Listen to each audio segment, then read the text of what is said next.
Hello and welcome to another Doctor's Assistant 1 video, and today I'm taking a look at the brand new Torchwood action figure that I got from Comic-Con. Yeah, Sheffield Comic-Con 2016. I hope you enjoy this video, and basically my excuse if I'm a bit rusty or if I come across like I'm not as professional or as good as other reviewers of action figures, it's because I haven't reviewed an action figure for quite some time, which is a bit weird considering I pretty much started this YouTube channel for that reason and that reason alone, and it's sort of escalated and spiraled out of control into many a different thing now. But yeah, I got this figure for £6. Let's see if it's no, actually I think it was 8. Was it 6? Yeah, actually, I think it was 6. Anyway, let's hopefully see if it's worth the money. First of all, you get this really nice stand, making it, or indicating even more so that this is more a sort of thing along the lines of the Star Wars Black series, i.e. more the sort of high-end sort of what is it, collectible rather than a more like, you know, a toy like a 3.75 inch action figure or even a 5-inch one even. As with the Doctor Who figures, as you can see, you don't get any stands with them, and usually you only ever get stands with figures that either can't stand up without them, which this one seems to be fine without, or, as I say, to maybe sort of make it more authentic and also make it feel like it's more worth your value that you're paying, and make it more look more like less like you're collecting toys than and more like you're collecting you know, something sort of like collectibles essentially. Obviously it's got these two little peg holes, as the figure has little holes in the bottom of its shoes, understandably, and it's got the really cool Torchwood logo in a nice red, which really stands out from the black. And yeah, nice design there for the base plate of sorts, or the stand.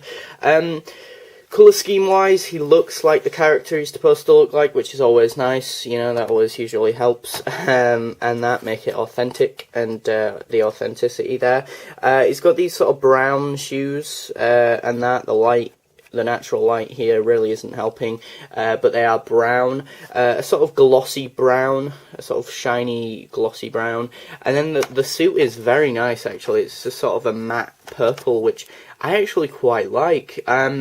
It makes me feel like this is like, even though it's not a retro action figure, it feels like it is, because a lot of, when I think of retro action figures, you know, old sort of 80s and 90s sort of, you know, action figures from stuff like He-Man and Transformers, I imagine very bright sort of primary colours, or not even primary colours, but just very bright colours like purple and maybe even yellow, like this has yellow hands. I don't know if he has yellow hands in the show, and if so, are these gloves or are these his hands normally? Also, for one reason or another, they both have red splodges right near the cuff of the jacket, which I couldn't tell you if that's because he has that as a sort of alien or what, you know, if that's part of his motif as an alien. Also, the orange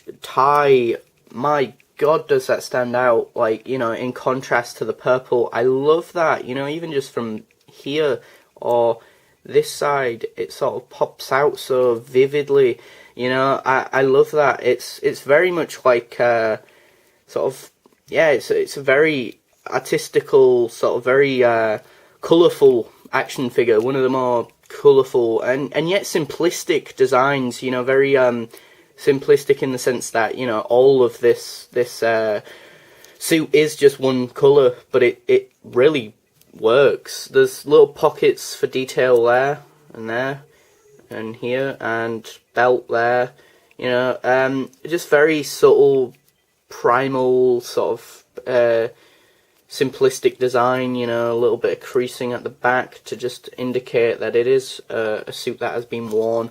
And my god, is the detail on the head very good. I mean, it just looks like, you know, they got like a crustacean from the sea and slapped that fish's head onto a figure.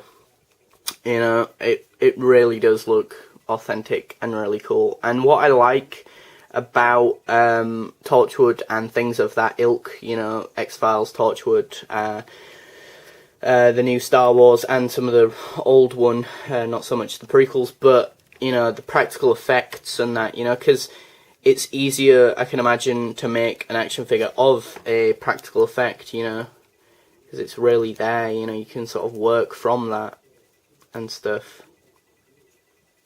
You know, and just the detail is just superb, you know, it looks really nice, and that, and just authentic is the word, you know, he looks like the character he's supposed to look like. My only gripe is articulation-wise, he's hindered and not the best. I mean, again, it's going along the line of what I was saying a minute ago about, you know, this being more for collectors, and so I think that goes hand in hand with that.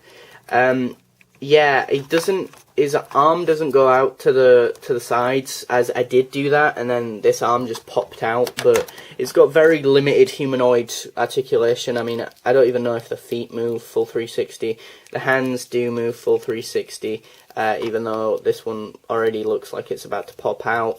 Oddly enough, the from that ball joint to the hand, or to that bit there, swivels, which is a bit odd, and the head is just really sort of one mould, and very much looks like it's just in this sort of angular position where he's kind of offset, like this is my camera, you know, just point of focus of just, you know, being in the centre, and he's kind of looking in that direction, you know, which is alright if you're panning your camera this side and that, but obviously if you're doing a stop motion and you're wanting him to move his head, it's a bit annoying in that respect, is what I'm referring to and stuff. And yeah, so I think if you're wanting it to be displayed on a shelf, this is probably a very good action figure and a must-have. But if you're wanting to